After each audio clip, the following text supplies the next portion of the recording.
In a quiet moment, a baby who won't stop crying suddenly falls silent, not in his mother's arms, but in the embrace of the black maid. The room freezes, eyes widen, and in that stillness, everything changes. Who is this woman? And why does the child only find peace with her? Stay to the end to uncover one of the most emotional stories you'll ever witness. Tell us, where are you watching from, and what time of day is it right now?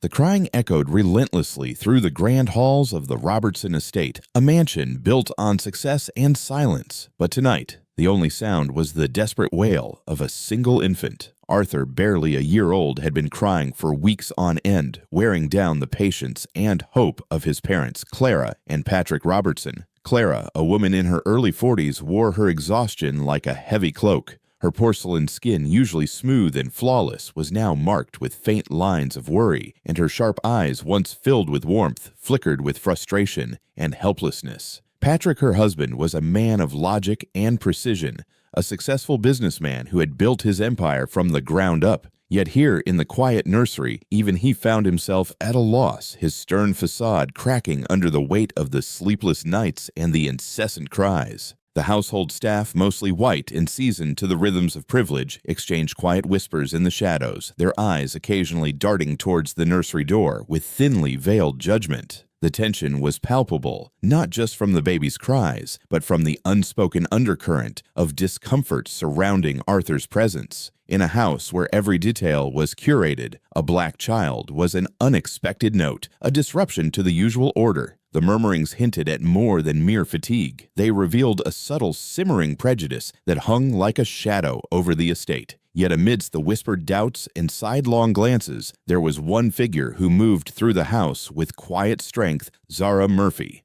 Zara was unlike anyone the Robertson household had seen before. A young African-American woman in her mid-20s, her presence was calm, unassuming, yet undeniably powerful. Her dark eyes held stories of hardship and resilience, tempered by a softness that invited trust. She had arrived only days ago, recommended by a small agency that served less affluent neighborhoods, a fact that sparked some quiet skepticism from the more privileged staff. But Zara carried herself with a humility that masked a fierce dedication, and from the moment she stepped into Arthur's nursery, something changed. The moment Zara lifted Arthur into her arms, the frantic cries faltered. Her voice, low and steady, began to hum a lullaby, simple and unadorned, a song not from any popular playlist, but one passed down through generations. The house seemed to hold its breath. Slowly, the shrill wails ebbed away, replaced by soft whimpers, and then remarkably silence. Arthur nestled against her shoulder, his tiny fists unclenching his breathing, evening out for the first time in what felt like an eternity.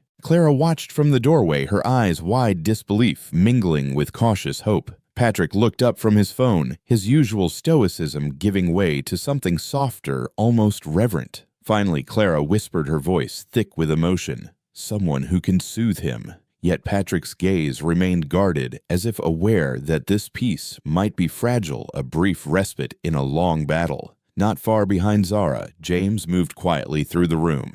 In his early 30s, James was the son of a longtime housekeeper for the Robertsons and had grown up within the estate's walls. Now, serving as a trusted assistant in the household, he carried the quiet confidence of someone who understood the unspoken rules and tensions beneath the surface. His eyes, sharp yet kind, watched Zara gently cradle Arthur, and a flicker of relief crossed his face. He stepped closer, offering a supportive nod. "I'll be here if you need anything," he said softly, a steady presence in the fragile peace. This moment was more than just a lullaby quieting a baby. It was the first crack in the walls of silence and suspicion that had long surrounded the family. It was a quiet illumination, a fragile hope that perhaps amid the weight of expectations and the cold rigidity of privilege, compassion and connection could still find a way to bloom. For Clara and Patrick, for Zara and James, and most importantly for Arthur, this night marked the beginning of a journey none of them fully understood, yet a journey of trust struggle and the search for belonging.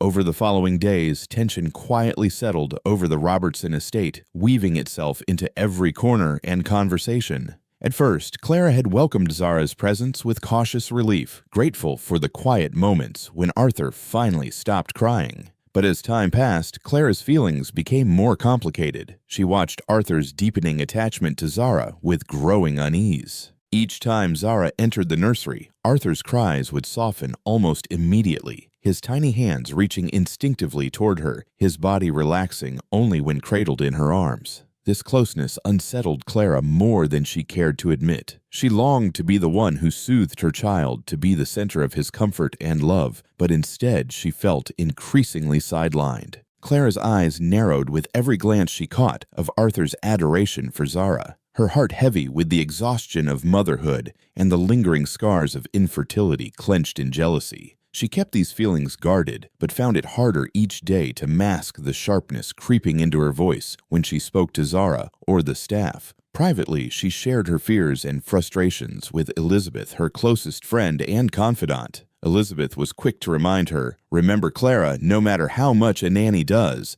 you are his mother. That bond can't be replaced." Her words were both a comfort and a call to action, emphasizing the social and personal stakes involved. Within the household, quiet murmurs began to surface. Some staff members whispered behind closed doors, casting sideways looks at Zara's increasing influence over Arthur. The unspoken biases among the predominantly white staff took shape in hushed comments questioning Zara's role and insinuating that Arthur's loyalty should lie solely with his parents. "It's not right for a nanny to be the one he trusts most," one would say softly. Families like the Robertsons don't usually let outsiders get this close. These remarks, though, subtle added weight to the invisible barriers Zara faced daily. At 32, James understood better than most the complex dynamics at play in the estate. Having grown up within these walls, he was keenly aware of the nuances of privilege and prejudice that govern the household. His support for Zara was unwavering. When he saw the quiet exclusion she endured, he quietly reassured her, "You're not alone in this. I've got your back." His calm confidence offered Zara a lifeline amid the growing undercurrents of tension. Patrick, meanwhile, navigated his own complicated emotions. His love for Clara was steadfast and unquestioned. He felt deeply for his wife, knowing the struggles she had endured to become a mother. Patrick saw the growing bond between Zara and Arthur, but it stirred no jealousy or resentment in him. Instead, he viewed it with practical acceptance, a recognition that Zara's care brought peace to their son when neither he nor Clara could. Patrick remained focused on the family's unity and well-being, often mediating tensions quietly and seeking to maintain balance between Clara's fears and Zara's dedication. One evening, Clara confronted Zara privately, her voice low but edged with sharp resolve. "You're helpful, yes, but you must remember where your place is," she said, her eyes searching Zara's for any sign of disrespect. Zara met her gaze calmly, her voice steady yet gentle. "I only want what's best for Arthur, nothing more." The tension between them was thick, but contained each woman aware of the fragile boundaries they were navigating. Patrick overheard fragments of these tensions and felt the weight of his role as husband and father. He reassured Clara during quiet moments, holding her hand and reminding her of his love. "You are Arthur's mother, Clara." Nothing can change, that he would say softly, even as he acknowledged the comfort Zara provided. He never doubted his wife's place in their family. Through these days, Clara's inner battle grew more intense. Her love for Arthur was fierce and unyielding, yet her jealousy and fear gnawed at her peace. The more Arthur leaned on Zara, the more Clara felt the fragile grip on her son slipping. Yet she was trapped in a web of societal expectations and personal insecurities, unsure how to reclaim the closeness she longed for without driving a wedge further between them all. James continued to be Zara's steady ally, offering quiet support and understanding. Their shared moments behind closed doors, away from prying eyes, provided Zara with the strength to carry on. For Arthur, nestled safely in Zara's arms, the nursery was a sanctuary free from the complexities and unspoken battles unfolding just beyond the door. The estate buzzed with a silent tension that no one dared fully acknowledge, each character bracing for the inevitable challenges ahead. Clara's resolve hardened, Elizabeth's influence grew, and Patrick silently bore the weight of his family's unraveling balance. Yet beneath the surface, the bond forming between Arthur and Zara remained a quiet, undeniable truth, one that would soon demand confrontation, understanding, and ultimately justice. The weight of Clara's longing pressed heavily on her heart as she repeatedly tried to bridge the growing gap between herself and Arthur. Every time she reached out to soothe him, The infant's tiny body tensed, his cries escalating until Zara appeared and the room calmed again. These moments were heartbreakingly clear to Clara. Her son sought comfort only in Zara's arms, as if a barrier invisible yet impenetrable kept Clara at bay. One afternoon she hesitated at the nursery door, hand trembling slightly, before gently touching Arthur's tiny fingers. He recoiled instinctively, his eyes wide and uncertain, searching desperately for Zara's reassuring presence. Clara's breath hitched, the sharp pang of rejection burning through her. This rejection was not merely physical, it was a fracture in her very identity as a mother, a wound that throbbed with every failed attempt to connect. It was in this crucible of doubt and pain that Clara turned to Patrick, her voice a whisper weighted with desperation and resolve. "We need certainty. I can't go on like this, not knowing," she said, the tremor in her words betraying the storm inside. The silence that followed was thick, filled with the unspoken fears they both carried. Patrick's steady eyes met hers, reflecting a mixture of empathy and pragmatism. "If it means finding truth, then yes. We must know," he agreed quietly, aware that their world was poised on the edge of irrevocable change. The decision was made with cautious urgency. Arrangements for a DNA test were set in motion under the guise of routine medical checks designed to pass unnoticed in the rhythms of their affluent life. Zara, ever diligent in her care for Arthur, remained unaware of the undercurrents that swirled around her. When the technician came moving silently through the estate, she cooperated without suspicion, her trust unshaken, as a gentle swab was taken from Arthur's cheek and later from her own. The clinical detachment of the process stood in stark contrast to the emotional turmoil it precipitated. Days passed with agonizing slowness. Clara and Patrick bore the weight of secrecy between them, sharing few words but many heavy looks. Their home, once filled with tentative hope, grew tense and quiet, as if the walls themselves held their breath. When the envelope finally arrived, Patrick took it in his hands with a cautious reverence. Unfolding the stark, sterile document, his eyes scanned the scientific certainty laid bare, a 99.9% match. Zara was Arthur's biological mother. The truth, cold and undeniable, landed on him like a heavy stone. His breath caught, and he sank back into his chair, grappling with the magnitude of this revelation. The impact on Clara was immediate and devastating. When Patrick shared the news, the controlled composure she had clung to shattered, replaced by a storm of disbelief and rage. Her voice, usually so measured, rose sharply as she confronted the reality laid before her. "No," she hissed, eyes blazing with a fierce protectiveness. "She cannot take my son from me." Her hands trembled as she clenched them, the intensity of her emotions raw and unfiltered. The years of longing, the struggle to become a mother, felt suddenly overshadowed by the looming threat of losing her child to a woman she barely knew. In the eye of this storm, James emerged as Zara's steadfast defender. His quiet strength was a beacon amid the chaos, his dark eyes steady with resolve as he stood by Zara's side. Recognizing the injustice brewing around them, he whispered words of encouragement in moments of solitude. "This truth does not diminish you," he assured her softly. "It is the beginning of a fight that deserves every ounce of courage you have." His presence was a reminder that Zara was not alone in this battle, and that the path ahead, though daunting, was one they would walk together.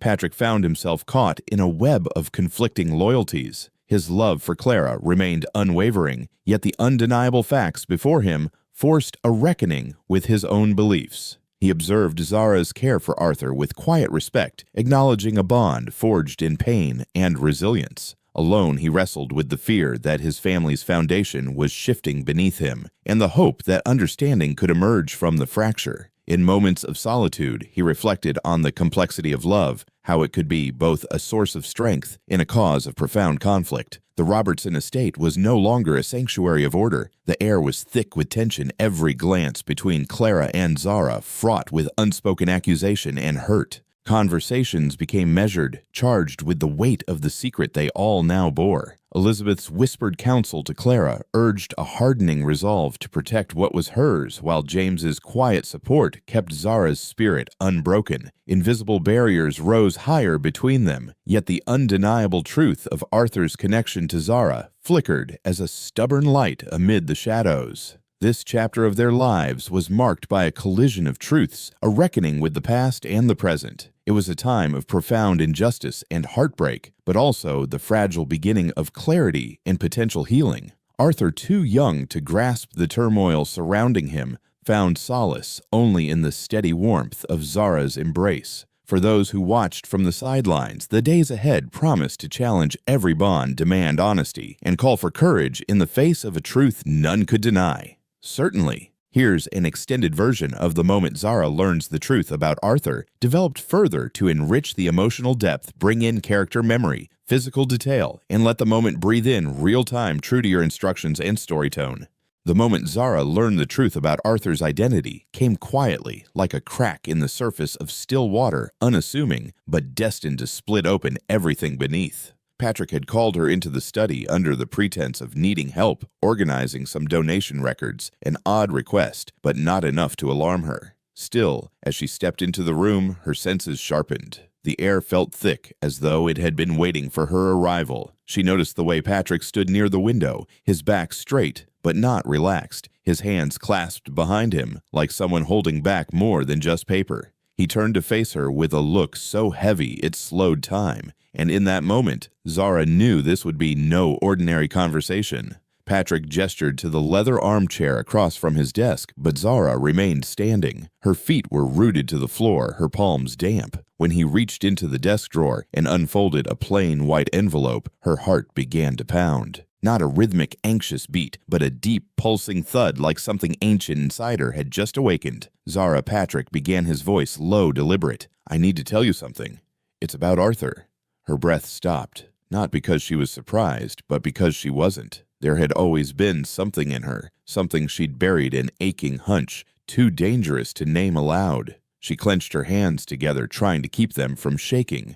"The DNA results," Patrick said, placing the paper flat on the desk. "They came back. And they confirm what none of us expected." Zara's lips barely moved. "What do they confirm?" He looked her in the eyes, his voice now a bare whisper. "You are Arthur's biological mother." The words didn't crash into her. They unfolded slow and echoing, rippling through the years of silence she had wrapped around her pain. Her knees buckled slightly, and Patrick, seeing her waver, stepped forward, but she raised a hand, not to push him away, but to hold back the flood. Her mouth opened, but no sound came. Instead, tears spilled down her cheeks, hot, unfamiliar. Not the tears of sorrow she had grown used to, but the kind that ripped through a soul unguarded. She reached for the desk, steadying herself, and for a long moment the room was quiet, except for her ragged breathing. It had been nearly 1 year.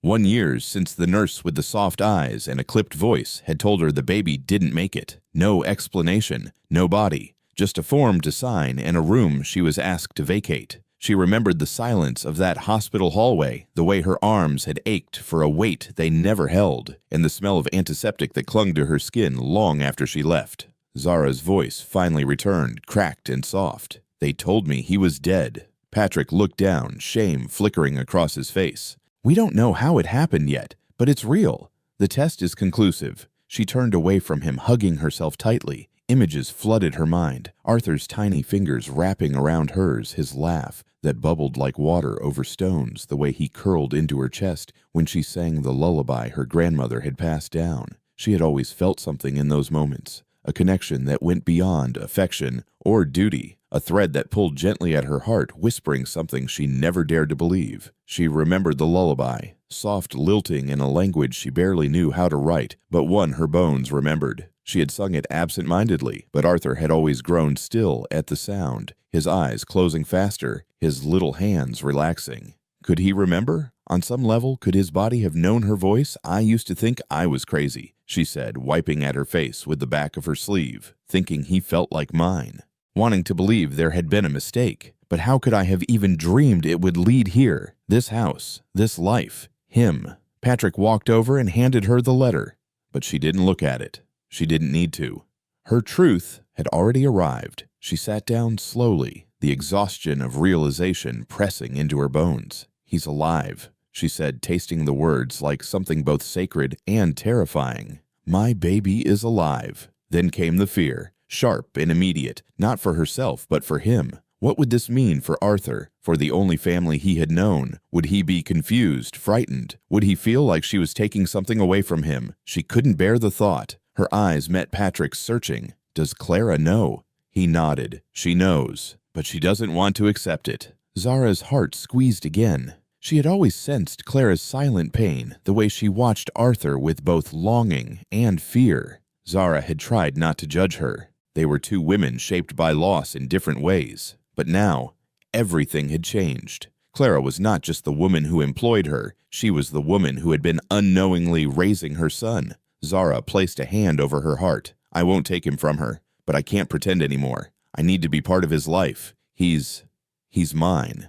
Patrick nodded slowly. No one is asking you to pretend, but this isn't going to be easy. Zara let out a shaky breath and stood. The light from the window warmed the side of her face, but it did nothing to calm the storm inside. Nothing about motherhood has ever been easy for me. She turned to leave, then paused in the doorway. Thank you, Patrick, for telling me the truth. As she walked back down the hallway toward the nursery, each step felt like she was approaching something sacred and fragile. When she reached the door, she didn't open it right away. She listened. On the other side, Arthur's soft babble floated through the air, and Zara pressed her hand gently to the wood. She didn't need to see him just then. She needed a moment to hold this truth in her heart to let it settle. My son, she whispered under her breath, I never stopped loving you, not even for a single breath. And deep inside, for the first time in years, something lost flickered back to life. Hope. A quiet, trembling hope born not of fantasy, but of fact. Her child was alive, and he had never truly left her. Outside the nursery, Clara wrestled with her own tumultuous emotions. Learning the truth was a blow that threatened to unravel her very sense of self. She was Arthur's mother in every sense she had ever known. Every sleepless night, every whispered prayer, every tender touch had been hers alone. Now faced with the stark evidence that Zara was his birth mother, Clara's grief turned swiftly to anger and fear. Her hands clenched at the edges of the chair as she struggled to contain the storm inside her. This can't be happening, she murmured to Elizabeth, her voice breaking with desperation. I won't lose him, not to her. Elizabeth's steady presence was both a balm and a call to arms. Clara, you must fight, she urged firmly. Blood doesn't always tell the whole story, but your love is what he knows.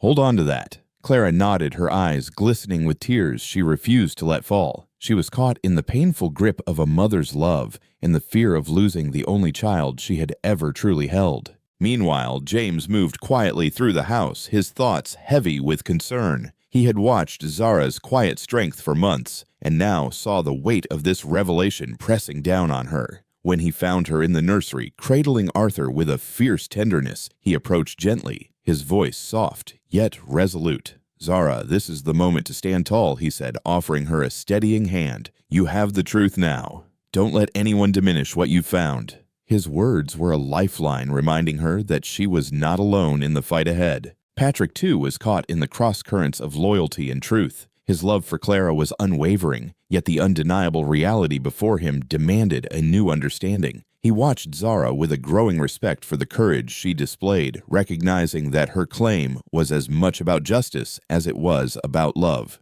In quiet moments, he confided to James, grappling with the challenge of balancing the fractured pieces of his family. We must find a way forward, he said quietly. For Arthur's sake, we have to try. The estate itself seemed to hold its breath, the once orderly rhythms disrupted by the unseen tensions that now pulsed beneath every conversation and glance. Clara's sorrow simmered alongside Zara's cautious hope. Elizabeth's counsel fueled determination, and James's support gave quiet strength. In the nursery, Arthur remained blissfully unaware, comforted only by the familiar warmth of Zara's arms.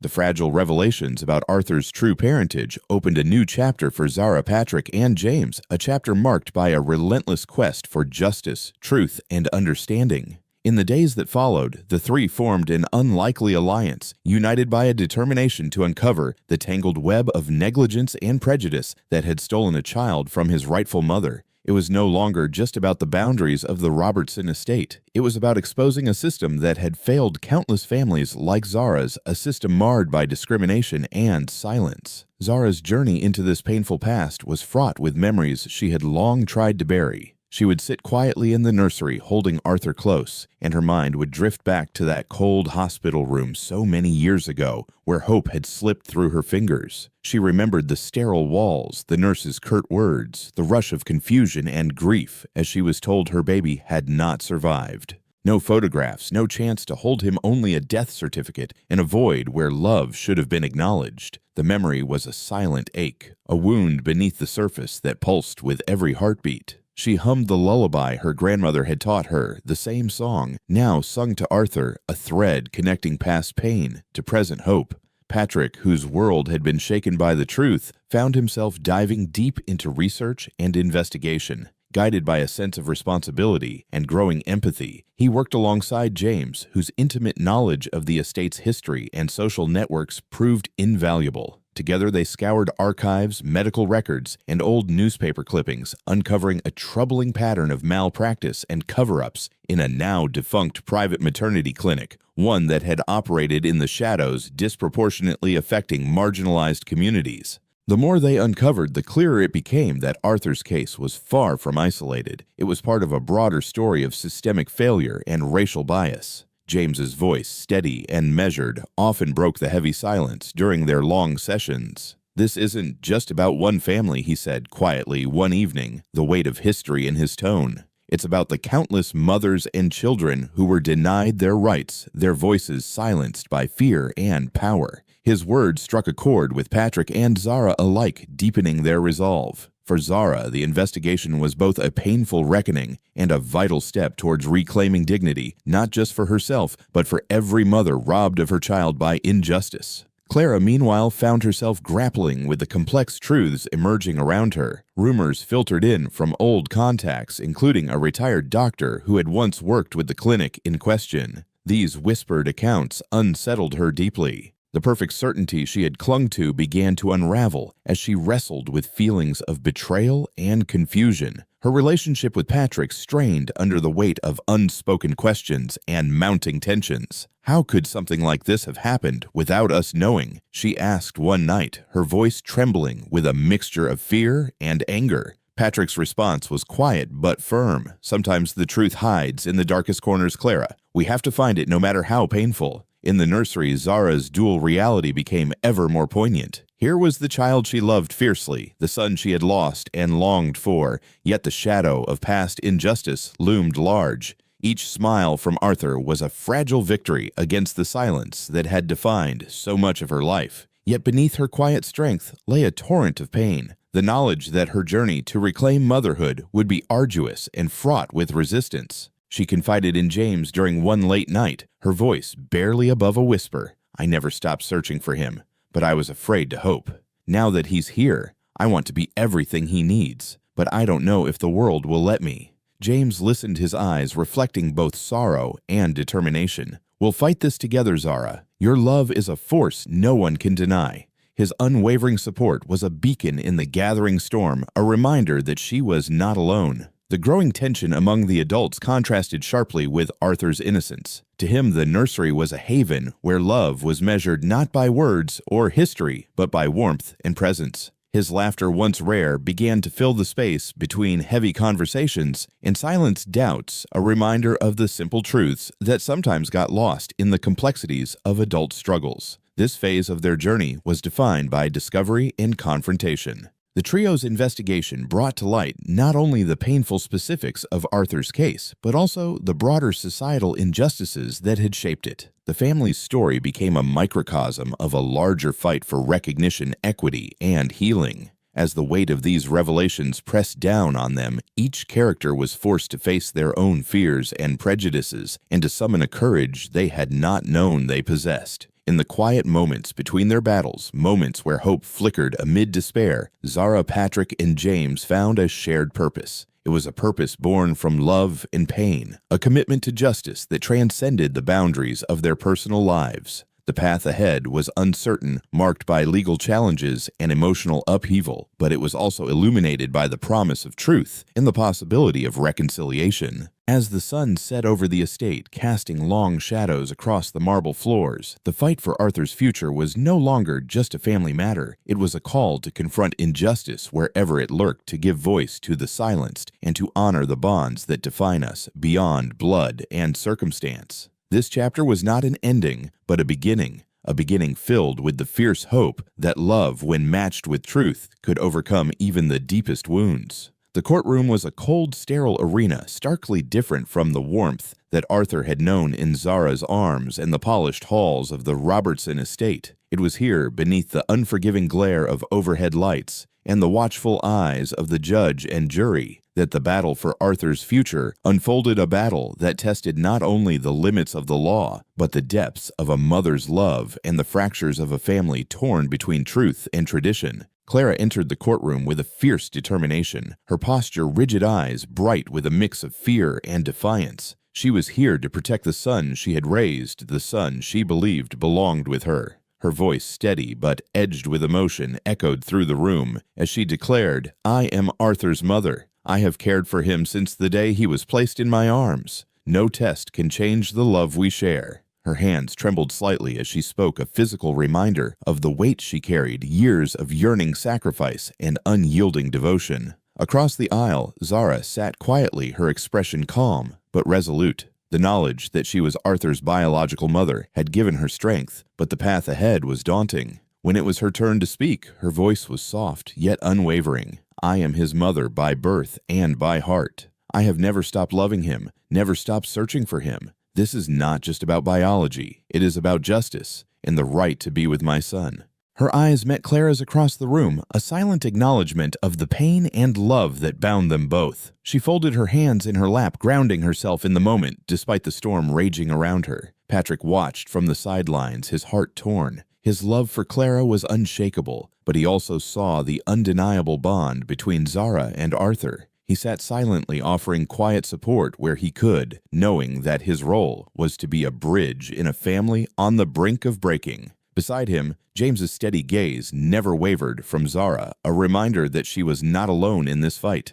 The lawyers for both sides presented their arguments with passion and precision. Clara's attorney painted a picture of stability, love, and the importance of continuity for a child's well-being. Arthur has known Clara since birth, he argued, and the court must prioritize his emotional and psychological needs over biological ties.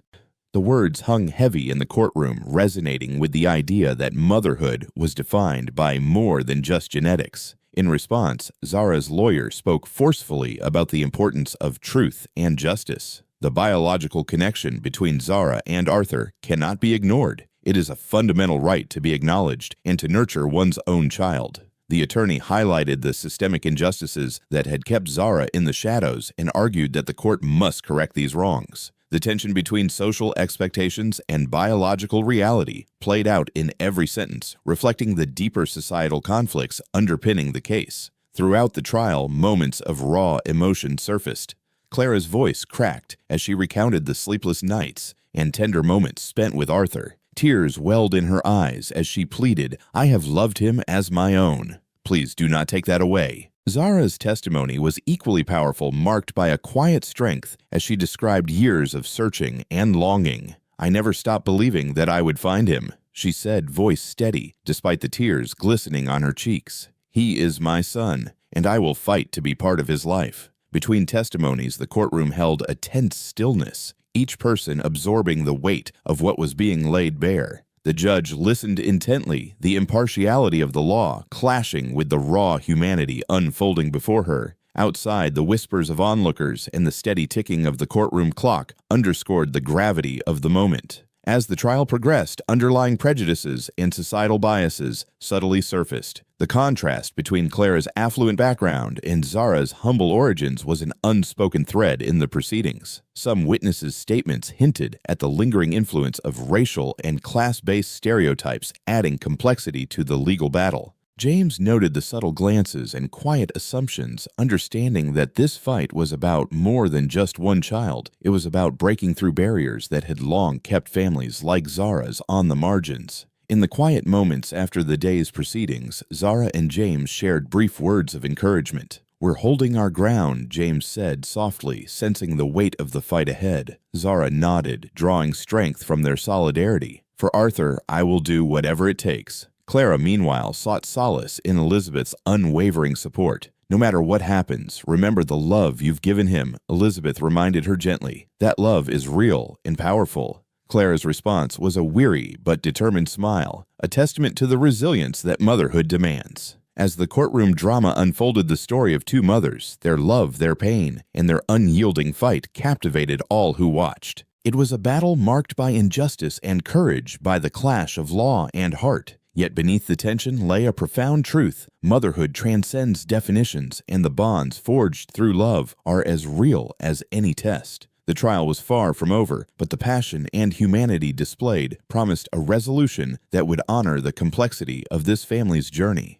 It was a chapter filled with confrontation and compassion, setting the stage for the possibility of healing and understanding beyond the courtroom walls. The courtroom battles had left scars on everyone, but it was in the quiet moments away from the glare of public scrutiny that true understanding began to take root. One evening, Clara found herself standing just outside the nursery door, drawn by a soft melody drifting through the hall, a lullaby she didn't recognize but couldn't ignore. She hesitated, her breath shallow, as she watched through the crack how Zara gently rocked Arthur in her arms, humming that ancient, soothing tune. The baby's eyes closed in peaceful surrender, a stark contrast to the cries that had once echoed through these halls. Clara's heart tightened with a pang of something she hadn't allowed herself to feel fully until now: empathy.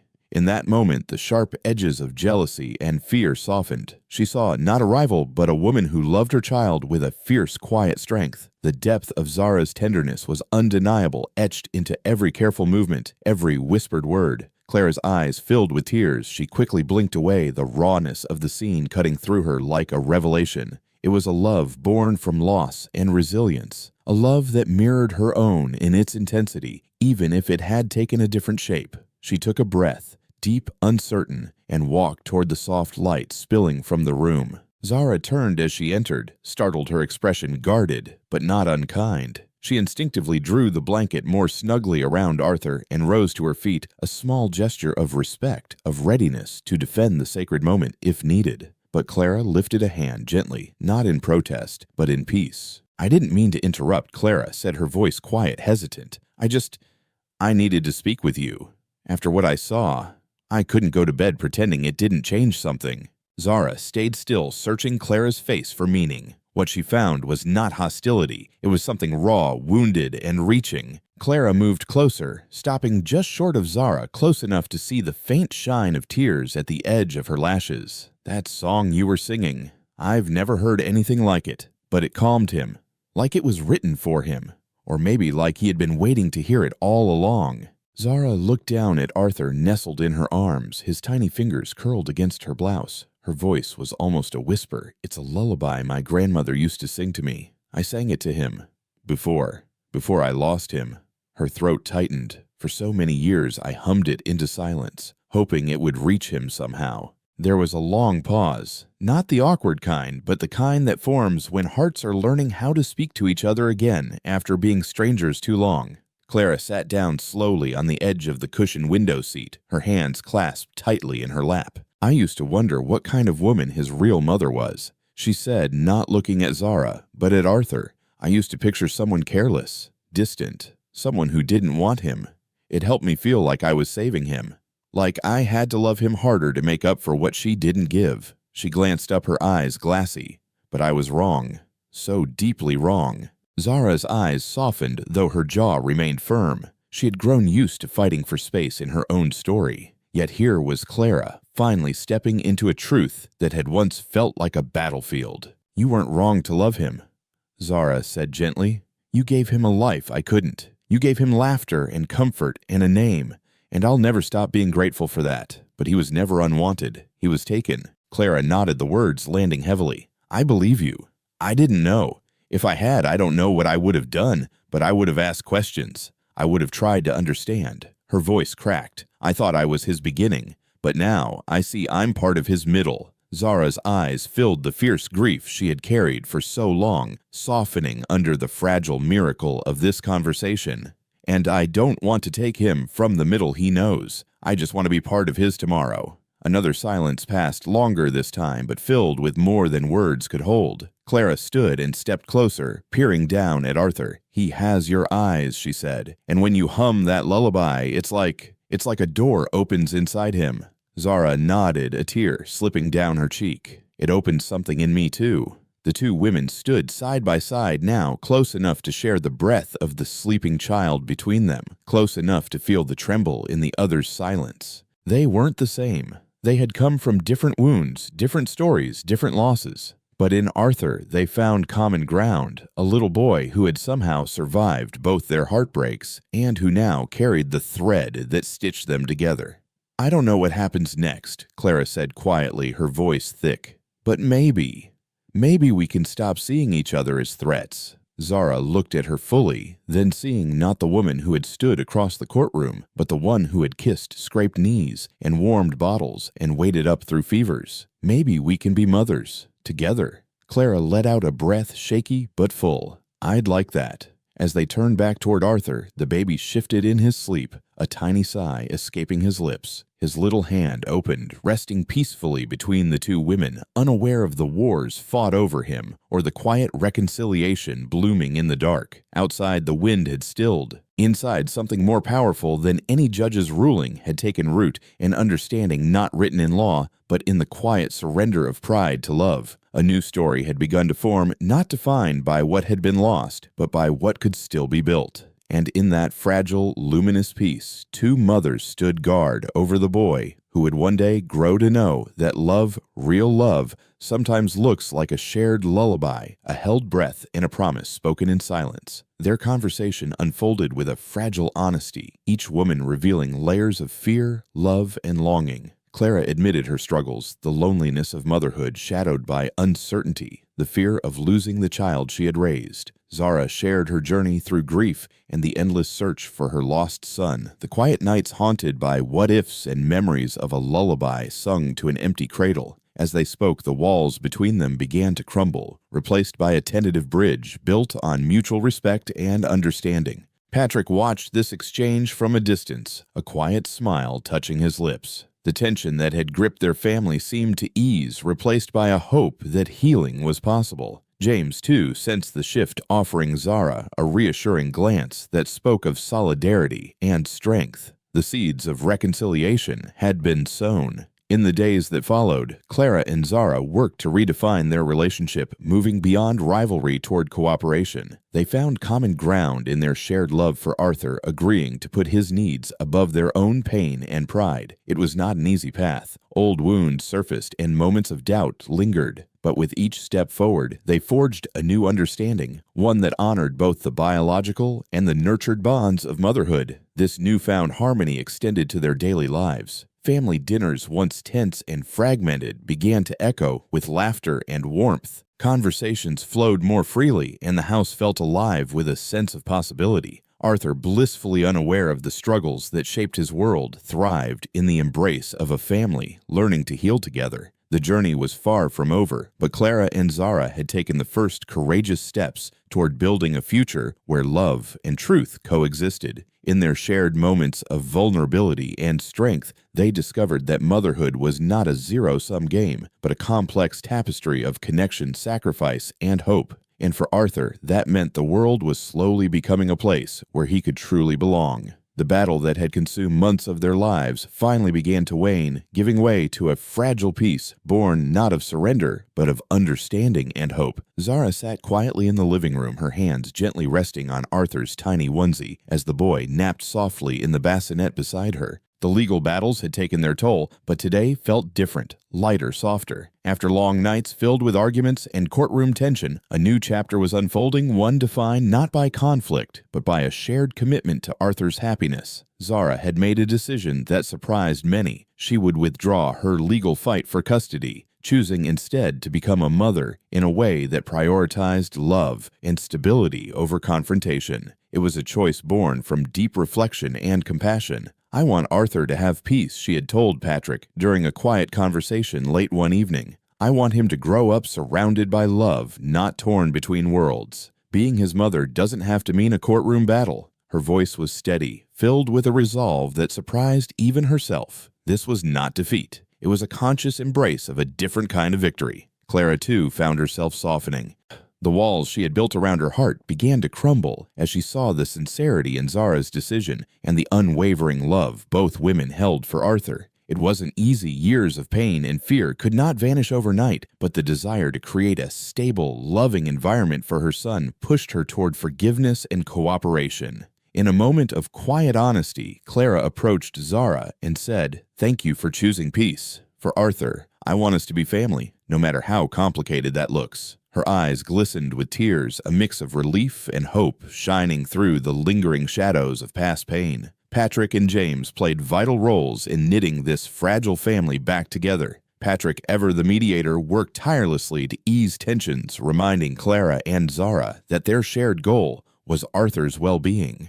"We owe it to him to find harmony," he often said, his tone gentle but firm. James offered unwavering support to Zara, helping her navigate the emotional complexities with quiet strength. "We're building something new," he told her one afternoon, "and it's stronger because it's built on truth and love." The atmosphere in the Robertson estate transformed as this new understanding took root. Family dinners, once heavy with unspoken grievances, became occasions filled with laughter and light conversation. Clara and Zara began to share moments of genuine warmth, often exchanging smiles over Arthur's playful antics. The household staff noticed the shift. The air seemed lighter, more hopeful, as if the walls themselves breathed a sigh of relief. Arthur, blissfully unaware of the battles that had defined his existence, thrived in the embrace of a family, learning to heal. This healing was not without its challenges. Moments of doubt and old wounds occasionally resurfaced, reminding them all of the difficult journey that lay behind and the work still to come.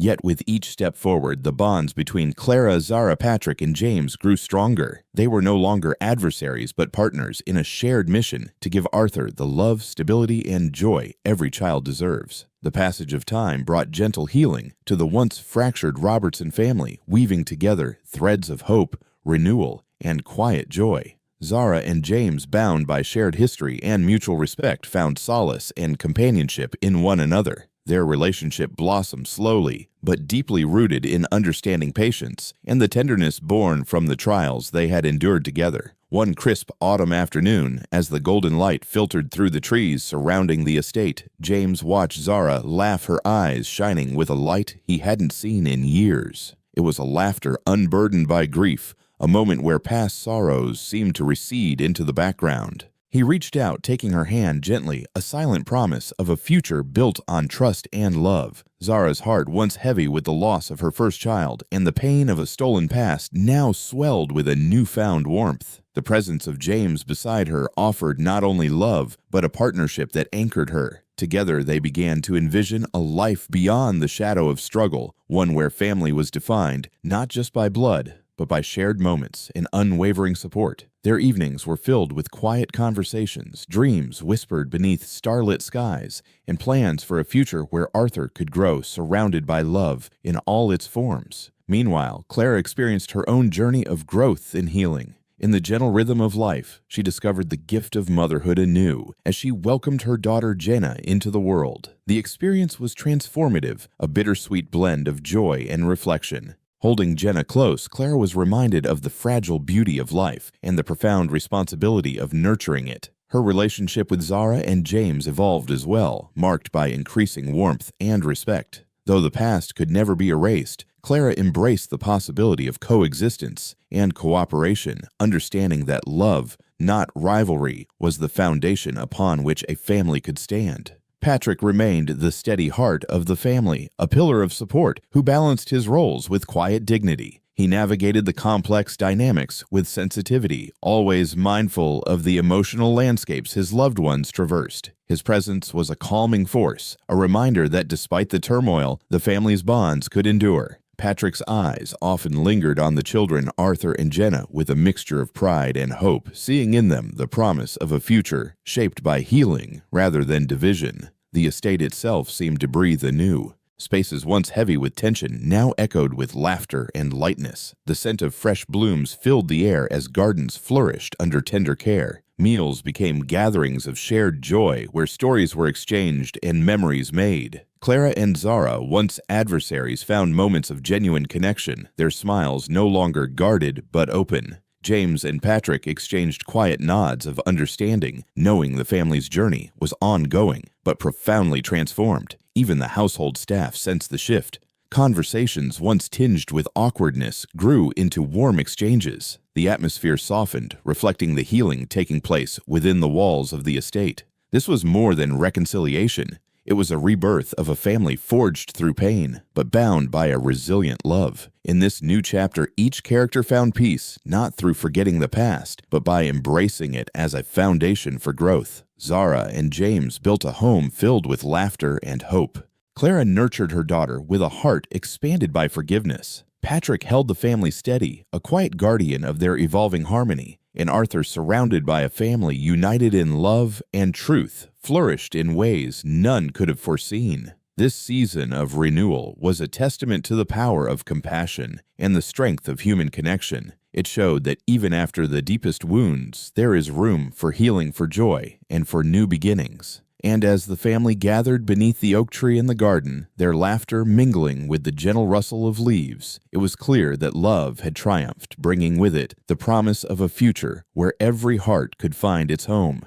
5 years later, the Robertson estate had changed, yet it still held the same warmth that had come to define it after the storm passed. The morning sun poured through the large kitchen windows as laughter drifted in from the backyard. The dining room, once the backdrop of hushed arguments and uncertainty, was now set with a long wooden table polished and inviting, adorned with simple ceramic dishes and fresh flowers from the garden. There was something sacred about this space now, not in grandeur, but in the everyday peace that had finally taken root. Arthur, now a bright and talkative 6-year-old, raced through the hallway with little Gina in tow. She was 3, full of mischief and music, her curls bouncing with every step. Arthur's hand never left hers. He watched over her like a big brother would, with both protectiveness and pride. Clara entered from the sunroom with a smile that came more easily than it once had. Motherhood had softened her sharpest edges, not by removing her strength, but by reshaping it into something deeper, quieter, and more enduring. She carried a bowl of fruit and called after the children, her voice firm but warm.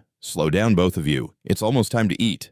James and Zara stood by the stove, exchanging knowing glances as they worked side by side preparing the meal together. Their relationship had grown over the years into something steady and full of grace. There had been no dramatic declarations, just moments of shared silence, mutual respect, and eventually love. James reached for a wooden spoon, brushing Zara's hand lightly. She smiled at him, a small thing, but filled with history, a reminder of where they had started and how far they had come. Zara had changed too. The deep shadows beneath her eyes were long gone. In their place lived a sense of calm purpose. She now ran a small daycare with James in the nearby neighborhood, a place where children, especially from underserved communities, could be cared for with dignity and love. She still spent her weekends at the estate helping with Arthur and Jenna, not out of obligation, but because this home had become hers in a way she never imagined it could be. Patrick walked in from the patio, his sleeves rolled up, laughter in his throat, holding a tray of fresh lemonade. He had aged gently, the lines around his eyes more pronounced, but his demeanor was still thoughtful and kind. He set the tray down and looked around at his family, for that is what they were now,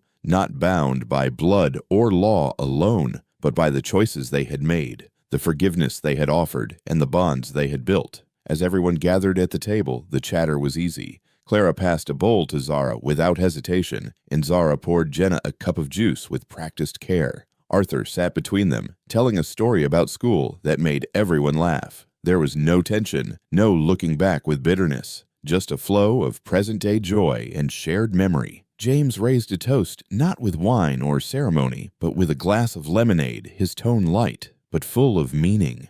"To strange beginnings and stronger endings," he said, "and to the people who teach us that family is something we choose every day."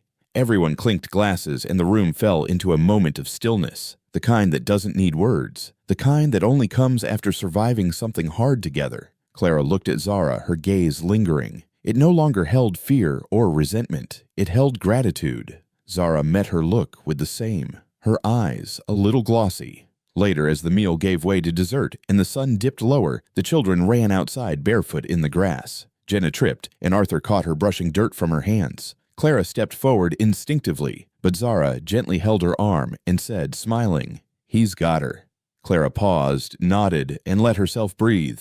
The story didn't end with a courtroom ruling or a dramatic sacrifice. It ended as many true stories do, with a choice to lay down the sword, to see each other not as threats but as people, to build something new from the wreckage. And in this, the Robertson home became something greater than it ever was, not just a place of wealth, but a place of wholeness. In the fading light, James walked over to Patrick and placed a gentle hand on his shoulder. "Not bad for a family built from chaos," he joked. Patrick chuckled. "The best kind, I think." They looked out at the yard where children laughed and women talked and the air smelled of food in summer. This was not a fairy tale. This was something better. It was real, and it was enough. Thank you for staying with us through this long and heartfelt journey. Stories like this, real-life stories filled with pain, growth, and redemption, remind us that family is not always born, but sometimes chosen. If this story touched your heart, even in the quietest way, then it has done what it was meant to do.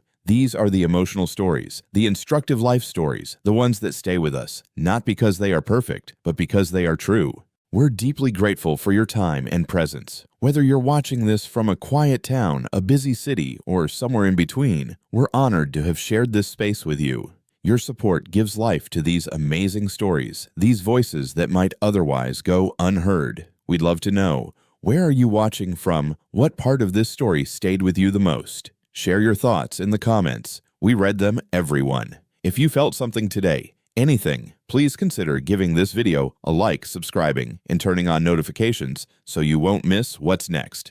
We'll continue bringing you more inspiring life stories, touching stories, and stories that speak to the human spirit. Until next time, thank you for listening. Take care of your heart. We'll meet again in the next story. Join us to share meaningful stories by hitting the like and subscribe buttons.